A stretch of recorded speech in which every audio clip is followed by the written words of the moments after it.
আজকে আমি লেজি ডঙ্কির গল্প শুনবো। আচ্ছা ঠিক আছে, শোনাচ্ছি। শোনো, লেজি ডঙ্কি। লেজি ডঙ্কিটাকে কি বলে বাংলাতে? অলস গাধা। লেজি মানে অলস, আর ডঙ্কি মানে গাধা। তো একটা অলস গাধা ছিল। সে কি করতো জানো? ওকে একটা যে নুন নুন হয় না, আমরা সবজিতে দিয়ে নোনতা নোনতা লাগে খাবার খেতে, হ্যাঁ টেস্টি লাগে, সেই নুনের বিজনেস করতো একটা বিজনেসম্যান। ওকে কি বলে? বিজনেসম্যানটার নাম কি ছিল? কিছুই একটা নাম রেখে নাও বিজনেসম্যানটার নাম। হ্যাঁ, তো তুমি একটা নিজের মন থেকে একটা বিজনেসম্যানের নাম রেখে নাও। তো ও একদিন কী করছিল, সেই গাধার পিঠে নুনগুলোকে নিয়ে বোড়াতে করে ভরে, বস্তায় ভরে, আর ওই গাধার পিঠেতে দিয়ে দিয়েছিল।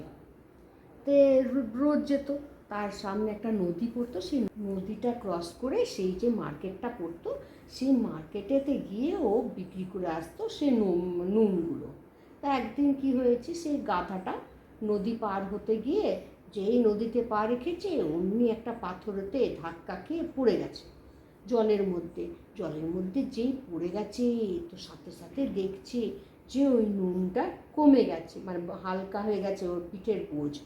যেই হালকা হয়ে গেছে, তখন গাধাটা তো খুব চালাক ছিল, তো নিজেকে ও খুব চালাকও মনে করতো। তো তখন কি হয়েছে জানো, ও কি করতে লাগলো, যেই দেখলো যে আরে আমার তো ওজন অনেক কমে গেছে, আগের থেকে অনেক ওজনটা কমে গেছে, তো এবারে ও রোজ ওই নদীতে পড়ে যেতে লাগলো। তো এবারে যে ওই বিজনেসম্যানটাও দেখছে ওর লোকসান হয়ে যাচ্ছে, গাধাটা রোজ পড়ে যাচ্ছে। প্রথম দিন তো ভাবলো বোধহয় যে পড়ে গেছে, ব্যথা লেগেছে, তো দেখছে না গাধাটা রোজ পড়ে যাচ্ছে, ওর ব্যথাও লাগছে না, দিব্যি সুন্দর করে হেঁটেও যাচ্ছে। তখন ওই বিজনেসম্যানটা কী ভাবলো জানো, গাধাটাকে বোকা বানাবার জন্য আর গাধাটাকে শাস্তি দেবার জন্য ও কী করলো, একদিন তুলো বোড়া রেখে দিল ওর উপরে, তুলোর যে বস্তা হয় ব্যাগ, সেটাকে গাধাটার পিঠে রেখে দিল।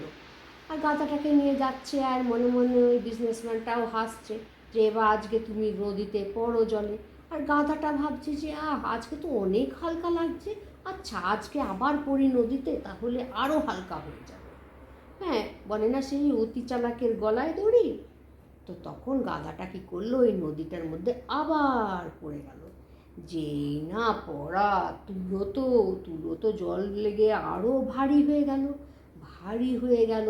তো এবারে কি হবে, সে ও তো আর উঠে দাঁড়াতে পারছে না। আর ওই বিজনেসম্যানটা বলছে ওকে, চলো তুমি রোজ পড়ে যাও, তুমি চলো।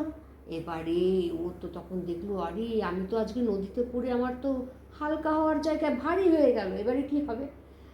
তখন ও কান ধরে বলল, আর আমি তোমাকে বোকা বানাবো না, আমি আর নদীতে পড়বো না, বলে তারপরের দিন থেকে আর নদীতে পড়তো না। বিজনেসম্যানটারও আর লোকসান হলো না।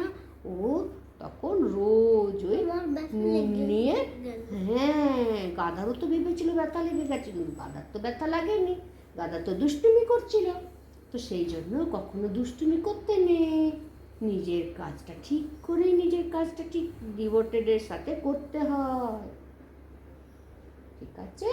না নিজের লোকসান হবে না অন্যের লোকসান হবে, সব সময় এটা ভাববে অন্যের লোকসান করতে নেই, তাহলে অন্যের লোকসান করলে নিজেরও লোকসান হবে। ভালো লেগেছে গল্প? ভালো লেগেছে গল্প। ও মনে, thank you thank you thank you.